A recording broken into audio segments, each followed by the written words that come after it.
अच्छा जी, मैंने आपको कहा था कि मैं आपको स्केचेस से 2 बीमारियाँ पढ़ाऊँगा। एक है प्राइमरी स्क्लेरोसिस कोलोंजाइटिस, तो दूसरी है प्राइमरी बिलियरी सिरोसिस या कोलोंजाइटिस। तो इसमें पहले अपने पास आप देखें कि हम पढ़ने लगे हैं प्राइमरी स्क्लेरोसिस कोलोंजाइटिस। ये स्केची की तस्वीरें हैं।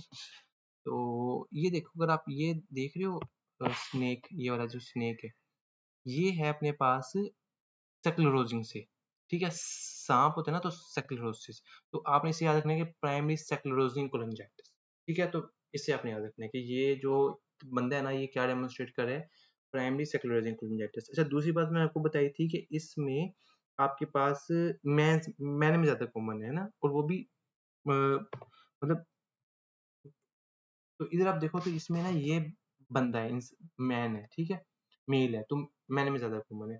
दूसरा आपको मैं बताया था कि अल्सरेटिव कोलाइटिस के साथ इसकी एसोसिएशन है। तो अगर आप ये देखो, ये जो अपने पास इसने गन शिप बनाई हुई है, ये कोलोन की तरह है ना? तो अल्सरेटिव कोलाइटिस, तो अल्सरेटिव कोलाइटिस के साथ इसकी एसोसिएशन है। ये बात आपने याद रख लेनी है।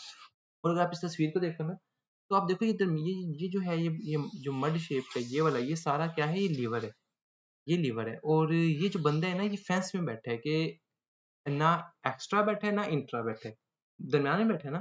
तो जो प्राइमरी स्क्लेरोसिस कोलोंजाइटिस है ना, इसमें अपनी एक्स्ट्रा हेपेटिक भी बिलियरी ट्रैक्ट्स इन्वॉल्व होते हैं और इंट्रा हेपेटिक बिलियरी ट्रैक्ट्स भी इन्वॉल्व होते हैं।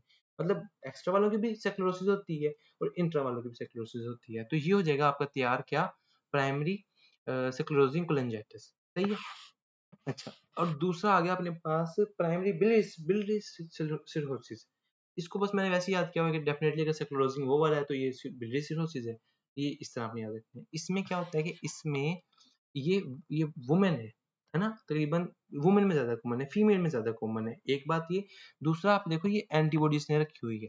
तो ये इसमें ये होता है कि आपके पास इधर इसमें तस्वीर साफ नहीं है, इसके अंदर ना माइटोकॉन्ड्रिया की तस्वीर बना के उसने चीज़ें रखी हुई है। ये अब नज़र तो नहीं आ रहा इधर आपको। ये ख़ैर आप मान लें फ़िलहाल, या तसव्वुर कर लें कि ये माइटोकॉन्ड्रिया है अंदर पड़े हुए। तो एंटी माइटोकॉन्ड्रियल एंटीबॉडीज़ आपको मिलती हैं, जो कि बहुत ज़्यादा स्पेसिफ़िक है। हमारी बुक में लिखा हुआ है anti smooth muscles antibody, ASMA antibodies.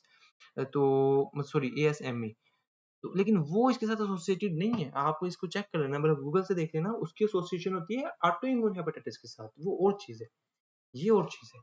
ये तो इसकी एसोसिएशन होती है एंटी माइटोकॉन्ड्रियल एंटीबॉडीज के साथ, सही है? और होता है किसमें कॉमन है? फीमेल्स में कॉमन है।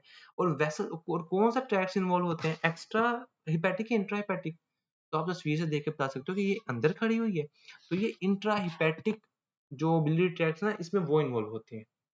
तो इससे आपको याद हो जाएगा। ये दोनों ही असल में, ये उन्होंने जो स्केचिज़ का जो लेक्चर है ना, ये उसपे है कि किस-किस टाइप्स के आपके पास जॉन्डिस हो सकते हैं, ठीक है?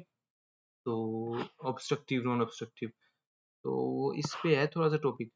बाकी सही है, समझ आ गया आपको कि 2 मैंने आपको पढ़ा दिए हैं, इसको आपने इसी तरह याद कर लोगे। मुझे तो ये चीज़ इस तरह पक्की याद है, तो मैंने सोचा कि आपको भी ये चीज़ दिखा दूँ। चलें जी।